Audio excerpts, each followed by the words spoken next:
자, 한국 음식은 어디까지 왔나? 그렇게 얘기하니까 무슨 그 시사 프로그램인 것 같은데, 그죠? 예. 한국 음식은 여러분 그 퀴즈를 하나 잠깐 돌발 퀴즈를 먼저 내고 시작할게요. 부대찌개는 한식입니까, 아닙니까? 저기 조 학생. 예. 한식 같아요, 아니에요? 부대찌개 좋아하세요? 예. 부대찌개는 언제 생겼어요? 조선시대 때? 예. 대충 부대찌개라는 음식은 원래 미군 부대 근처에서 생겨난 음식이에요. 그러니까 미군이 우리나라에 들어온 이후, 그러니까 정확히 얘기를 하면 최초의 미군은 우리나라를 침략을 일으켰던 미군이 구한말에 있었죠. 근데 전쟁 이후에 본격적으로 6.25 전쟁 때문에 참전하게 된 유엔군의 일원으로 들어온 미군은 50년대 이후에 이제 들어오게 되죠. 그 미군이 전쟁을 수행하게 되고 그들이 남겨진 잔반을 가지고 만들었던 음식이 바로 부대찌개입니다. 그러니까 어떻게 보면 되게 슬픈 우리의 음식사를 상징적으로 보여주는 음식이죠. 부대찌개는 지금 그런데 어떤 브랜드화됐고 되게들 많이 드시죠. 왜냐하면 그 소시지 햄의 그 시원하고 좀 뭐랄까요, 그 기름진 맛, 그다음에 우리가 좋아하는 얼큰한 김치, 그다음에 파, 마늘이 들어가서 동서양의 음식의 장점이 합쳐진, 그러니까 어떻게 보면 기록적인 음식이라고 할 수 있겠죠. 그 음식은 한식인지 아닌지 혼란할 필요가 없어요. 왜? 세계에서 한국에서 우리만 먹기 때문에 한식이에요. 근데 야, 소시지랑 햄이랑 이런 게 들어가니까 고기 들어가고 치즈까지 들어가잖아요. 그게 왜 한식이야라고 반론을 펴는 분들도 있습니다. 그러나 그것은 우리 음식입니다. 왜? 한식이라는 것은 결국은 우리 전래로부터 수많은 주변에 영향을 받아서 당대에 먹고 있는 음식은 다 한식이 되어 버리는 거죠. 돈가스를 예로 한번 들어볼까요? 돈가스는 원래 오스트리아나 중부 유럽에서 먹던, 또 이탈리아 북부에서 먹던 송아지 고기를 버터에다가 지진 거였어요. 그것이 나중에 기름에 튀겨지고 아시아로 들어오게 됐다가 나중에 한국까지 전달되면서 돈가스가 되는데, 우리는 그 돈가스를 예를 들어 여러분들이 유럽 가서 드시면 포크 나이프에다 이렇게 드시게 되겠죠. 딱 들다가 한국에 딱 오면 쌈장에다가 고추도 줘요. 김치도 주죠. 그건 이미 한국화 되어버린 한국 음식이라고 할 수 있는 거죠. 그러니까 한국 음식의 카테고리를 뭐 찌개, 나물, 백반 거기만 두지 마시고 생각보다 굉장히 넓은 카테고리가 있다. 그러니까 우리나라는 한식이라는 것이 정체성이 생겨오는 과정 자체가 상당히 복잡하고 어려운 역사적 환경에 같이 처해 있었다라고 할 수 있습니다. 그럼 당대 한식은 어떻게 가고 있을까 한번 보겠습니다. 저게 메뉴판이에요. 한식 메뉴판인데 저게 뭐지? 다 아는 거죠. 첫째 뭐죠? 저 소고기 엉덩이살 같은 거를 잘게 다져서 양념을 묻혀서 먹는 육회, 그죠? 육회. 두 번째 동태찌개. 동태찌개 좋아하는, 특히 겨울에 시원하게 해서 두부 넣고 고춧가루 풀어서 파 마늘 넣고 시원하게 먹는 동태찌개. 아버지가 저 속풀이로 많이 드시죠. 세 번째는 탕. 요새 또 곰탕의 시대 아닙니까? 국밥의 시대. 국밥의 가장 선두주자에 있는 음식이 바로 곰탕이에요. 근데 저걸 외국인에게 설명을 하자니까 설명이 잘 안 돼요. 그래서 번역기를 돌립니다. 그 정확한 번역, 우리말로 외국어로 번역하기가 좀 어려운 면이 있으니까 그냥 번역기를 돌리는 경우가 많아요. 육회는 뭐라고 돼 있죠? 밑에 뭐라고 써 있습니까? 예, 번역하면 6번이 돼요. 6번.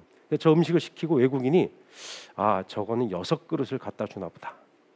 또는 저거는 6번에 나눠 먹으라는 뜻인가 보다. 이렇게 오해를 하는 경우가 있다고 합니다. 두 번째 동태찌개 있죠. 요거는 약간 영어에서도 특이한 용어인데요. 흔하게 쓰는 말은 아니죠. 그 동태란 말 자체가. 근데 영어로 번역하면 쉬워져요. 다이내믹 스튜. 그죠? 예, 굉장히 멋있어요. 근데 원래는 그렇게 쓰면 안 되죠. 예, 폴락 뭐 스튜라고 쓰던가 아니면 그냥 우리말로 동태찌개 이렇게 쓰면 돼요. 근데 저 번역이 그 동태란 말을 번역기가 몰라요. 동태는 우리나라 사람만 아는 말이에요. 동태가 뭐죠?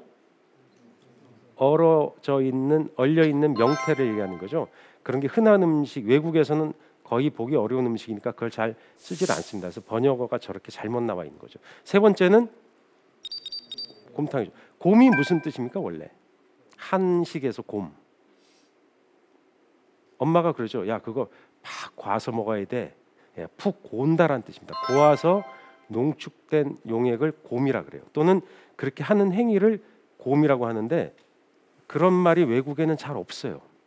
저걸 그대로 써놓은 번역을 하면 베어탕 이렇게 됩니다. 우리는 매일 베어탕을 먹는 사람이 되는 거죠. 예. 외국인들이 봤을 때 얼마나 저 친구들이 야생동물을 먹는단 말이야? 라고 오해를 할 수 있는 그런 소지가 있습니다. 근데 저런 게 그냥 해프닝이긴 한데 제가 왜 이런 얘기를 꺼냈는가 조금 더 두고 보겠습니다.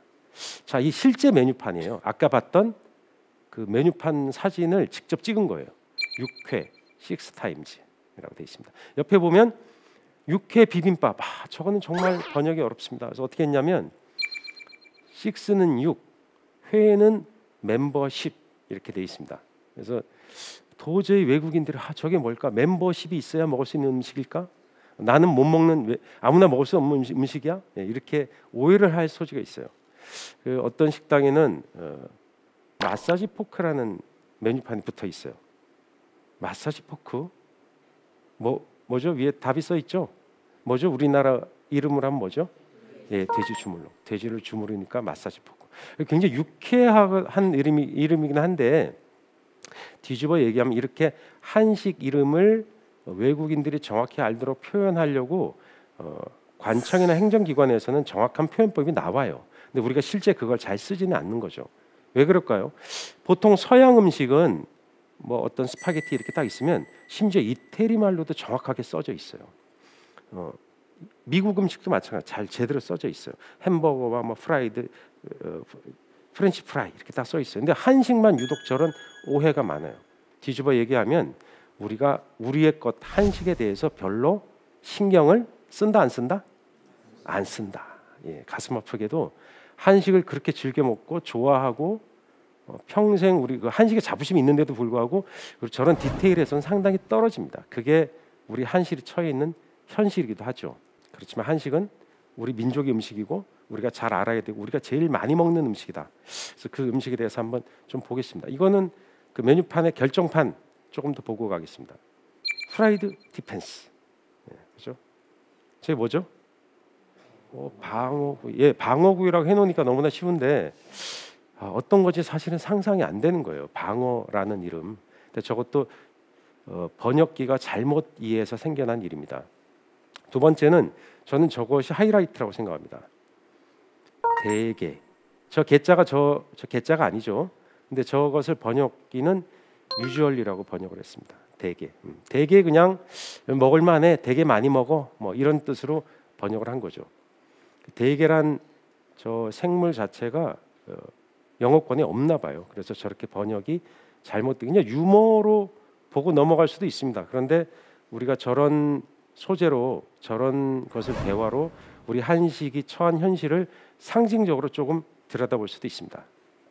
여러분들 식사하러 갈 때 친구들이나 팀 단위로 식사하러 갈 때 보면 막내가 하는 일이 뭐예요? 그 팀에 티슈 이렇게 하는 거죠. 왜 깔아요? 왜 까십니까? 아니, 잘 못 들었어요. 예, 왜 그런데 수저를 그냥 놓으면 안 되죠? 그래요. 그런데 호텔에 가서도 그렇게 하세요? 안 하죠. 밥집에서 그러죠. 자, 그러면 밥집이 더 위생적으로 좀 안 좋다는 뜻인가요? 대체로 그렇죠. 위생적으로 좀 안 좋아요. 안 좋은 경우가 좀 많습니다. 왜 그런가? 이것이 우리 현실을 그대로 보여줍니다. IMF 이후부터 유별나게 벌어진 일이긴 한데요. 대량으로 해고 사태가 벌어졌어요. 그 다음에 가족의 생계를 책임지자 보니까 작은 가게를 열게 돼요. 할 수 있는 게 뭐 있어요? 먹는 장사가 그래도 살아남을 거라고 생각하는 거예요. 그 다음에 최근에는 청년 실업 문제도 심각해요. 청년들이 취업할 데가 없습니다. 그래서 작은 식당을 열기도 합니다. 그래서 식당은 완전히 포화 상태로 넘어섰어요. 경쟁이 너무 치열해요. 이익이 별로 남지 않아요. 그래서 위생 비용을 많이 쓸 수가 없습니다. 위생이란 건 이런 거예요. 여러분들이 학교 다닐 때 보면 한 반에 30명이 있으면 어떤 한 사람에게 야, 너 오늘 여기 이 반을 다 청소해. 그러면 그 청소를 잘 할 수 있을까요? 없을까요? 어렵죠. 예. 그러면 야, 오늘 4명이 조를 짜서 너희 조에서 오늘 청소를 해라. 청소가 훨씬 수월하겠죠. 마찬가지예요. 인원이 곧 위생을 담보합니다. 식당에는 사람이 너무 적어요. 이익이 없으니까 사람을 많이 고용하기 어렵습니다. 그러니까 깨끗이 닦고 정리하자면 비용이 발생하는 거예요. 그러니까 점점 그렇게 못 쓰게 돼. 이문이 박하니까. 그게 무슨 말이냐면 한식을 우리가 그렇게 자랑스럽게 생각한다는데 한식 값이 조금 오르면 우린 너무 힘들어요. 저런 것들은 어떻게 앞으로 개선할 수 있을까? 안 남는데 위생 비용을 쓸 수 있을까? 그런 충돌이 발생하고 있는 거죠. 거기에 대해서 여러분들이 관심을 가져야 변화할 수 있을 거라고 생각해요. 위생을 담보할 수 있고 깨끗하게 할 수 있는 인력이 없는데 깨끗하게 할 수 있겠어요? 김치찌개 값이 5,000원인데 깨끗하게 하기 쉽겠어요? 대부분 하기 어렵습니다. 힘들고 피곤해요. 그런 문제들이 우리가 당면한 문제다. 한식을 제일 사랑하고 자랑스럽게 생각한다는데 정작 한식 값은 제일 낮고 또 한식은 저런 경우들이 벌어지는 건 너무나 속상한 얘기예요. 우리 음식을 정말 사랑하는가? 우리에게 되묻고 싶은 대목입니다.